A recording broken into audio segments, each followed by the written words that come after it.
ನೇಗಿಲ ಕುಲದೊಳಗಡಗಿದೆ ಕರ್ಮ, ನೇಗಿಲ ಮೇಲೆ ನಿಂತಿದೆ ಧರ್ಮ. ನಮಸ್ಕಾರ ವೀಕ್ಷಕರೇ, ನೇಗಿಲನಾದ ಯೂಟ್ಯೂಬ್ ಚಾನಲ್ಗೆ ಸ್ವಾಗತ.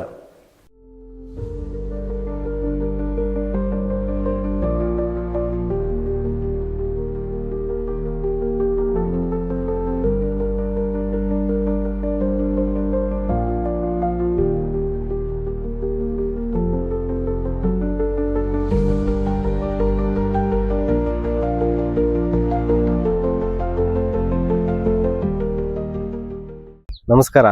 ಹೆಸರು ಪುನೀತ್ ಕುಮಾರ್ ಅಂತ. ತಂದೆ ಹೆಸರು ಸಿದ್ಧಗಂಗಯ್ಯ. ಊರು ತೋಟನಹಳ್ಳಿ, ತ್ಯಾಮಗೌಡ ಹೋಬಳಿ, ನೆನ್ಮಲ ತಾಲೂಕು, ಬೆಂಗಳೂರು ರೂರಲ್ಲು. ನಮ್ಮದು ಏಜ್ ಬಂದು 30 ವರ್ಷ ಆಗಿದೆ. ಈಗ MSW ಮಾಡಿದ್ದೀವಿ, ಮಾಸ್ಟರ್ ಆಫ್ ಸೋಷಿಯಲ್ ವರ್ಕು. ಸೆಂಟೆಲ್ಲೋ ಅಂತ ಅಂದ್ಬಿಟ್ಟು ವೆರೈಟಿ ಬೆಳೆದಿದ್ದೀವಿ ಹೂವು. ಇದು ಒಂದು 15 ಕುಂಟೆ ಜಾಗ ಬರುತ್ತೆ. 4,000-4,25,000 ನಾರು ಇಕ್ಕಿದ್ದೀವಿ. ಇದು ಭೂಮಿ ಸಿದ್ಧತೆ ಬಂದು 3 ಬಾರಿ 5 ನೇಗಿಲ ಉಳುಮೆ ಮಾಡಬೇಕು.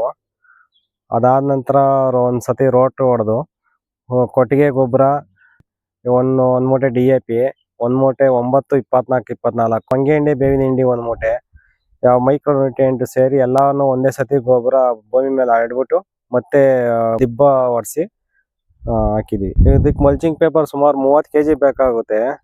1 kgಗೆ 200 ರೂಪಾಯಿ. ಇದು ಮಲ್ಚಿಂಗ್ ಪೇಪರ್ ಹಾಕ್ಲಿಕ್ಕೆ ನಮ್ಮ ಸೈಡ್ ಎಲ್ಲ ಒಪ್ಪಂದ ಮಾಡ್ಕೊಂತಾರೆ. ಹೆಂಗೆ ಅಂದ್ರೆ KG ಪೇಪರ್ ಹಾಕಕ್ಕೆ 100 ರೂಪಾಯಿ ತಗೊಂತಾರೆ. ಇದು ಮಲ್ಚಿಂಗ್ ಪೇಪರ್ ಇಂದ ಏನು ಉಪಯೋಗ ಅಂತಂದ್ರೆ ಮೇನ್ ಆಗಿ ಸೆತ್ತೆ ಬರೋದಿಲ್ಲ.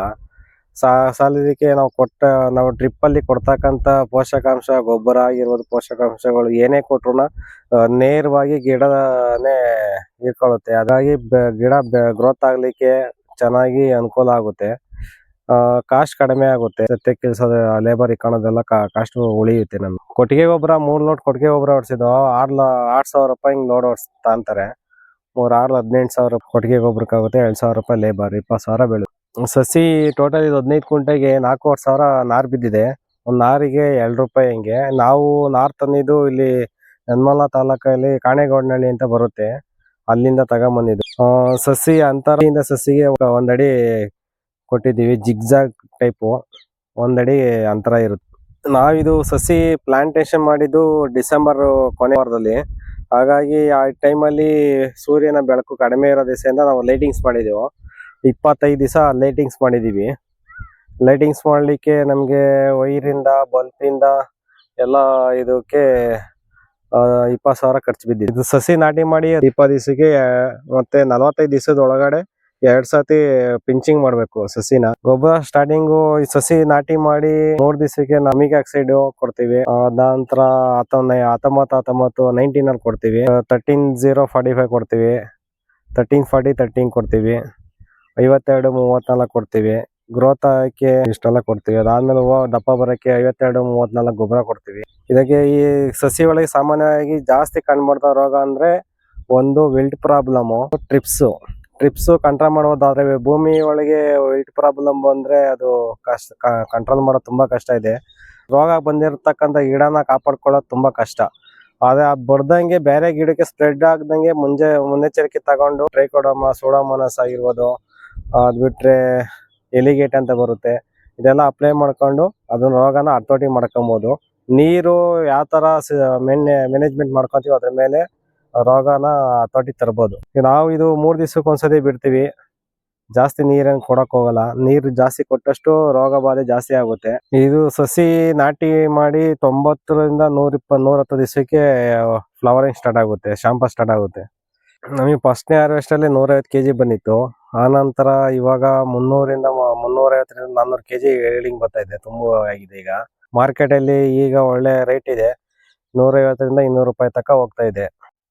ಇದು ಹೂವು ಒಂದು ಸತಿ ಕೊಯ್ದ ಮೇಲೆ ಮತ್ತೆ 5-6 ದಿವಸಕ್ಕೆ ಒಂದ್ಸತಿ ಹೂವು ಕೊಯ್ಬೇಕಾಗುತ್ತೆ.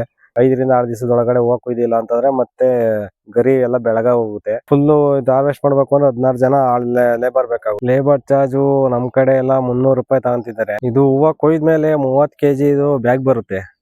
30 kg ಬ್ಯಾಗ್ ತೂಕ ಹಾಕಿ ಇಲ್ಲಿಂದಾನೆ ಗಾಡಿ ಬರುತ್ತೆ, ಗಾಡಿಗೆ ಹಾಕಿ ಕಳಿಸ್ತೀವಿ. ಸೀದಾ ಮಾರ್ಕೆಟಿಗೆ ಹೋಗುತ್ತೆ. ಒಂದು ಬ್ಯಾಗಿಗೆ 100 ರೂಪಾಯಿ ಚಾರ್ಜ್ ಮಾಡ್ತಾರೆ, ಟ್ರಾನ್ಸ್ಪೋರ್ಟೇಷನ್ ಚಾರ್ಜ್ ಮಾಡ್ತಾರೆ. ನಾವು ಈಗಾಗಲೇ 6-7 ಬೀಡು ಕುಯ್ದಿದೀವಿ ಹೂವು.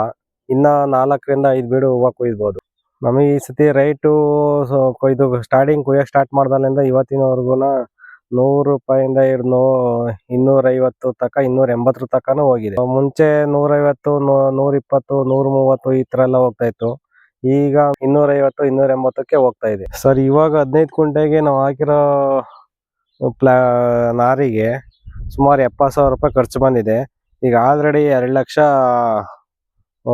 ಟೋಟಲ್ ಅಮೌಂಟ್ ಹುಟ್ಟಿದೆ. ಇನ್ನೂ 1 ಲಕ್ಷ ನಿರೀಕ್ಷೆಯಲ್ಲಿದೆ. ಇದು ಹೂವು ಏನು ಇದು ಮಧ್ಯವರ್ತಿಗಳು ಏನಿರಲ್ಲ, ನೇರವಾಗಿ ನಾವೇನೆ ಟ್ರಾನ್ಸ್ಪೋರ್ಟೇಷನ್ ಗಾಡಿ ಬರುತ್ತೆ, ಕುಯ್ದು ಇಲ್ಲಿ ತೂಕ ಹಾಕಿ ಕಳಿಸ್ತೀವಿ, ಸೀದಾ ತಗೊಂಡು ಮಾರ್ಕೆಟಾಗೆ ತೂಕ ಹಾಕೊಂಡು ಅವರು ಮಾರ್ತಾರೆ. ಇನ್ನೊಂದು ಏನು ಅಂತಂದ್ರೆ ಇಲ್ಲಿ ರೈತರು ಎಲ್ಲರೂ ಬರೀ ತರಕಾರಿ ಅಂತಾನೆ ಎಲ್ಲ ಬರೀ ತರಕಾರಿಗೆ ಹೋಗ್ತಾರೆ. ಆಗ ತರಕಾರಿ ಯಾವ ಟೈಮಲ್ಲಿ ಏನಾಗುತ್ತೆ ಅಂತ ಹೇಳಕ್ಕಾಗಲ್ಲ. ಫ್ಲವರ್ ಅಲ್ಲಿ ಒಂದು ಕುಯ್ಲು ಲಾಸ್ ಆದ್ರೆ ಇನ್ನೊಂದು ಕುಯ್ಲಲ್ಲಿ ಲಾಭ ಅನ್ನೋದು ನೋಡ್ಬೋದು. ರೈತರಿಗೆ ಲಾಸ್ ಅನ್ನೋದೇನಿರಲ್ಲ. ಅಷ್ಟು ಹೇಳ್ತಾ ಮಾತು ಮುಗಿತೀನಿ. ನಮಸ್ಕಾರ.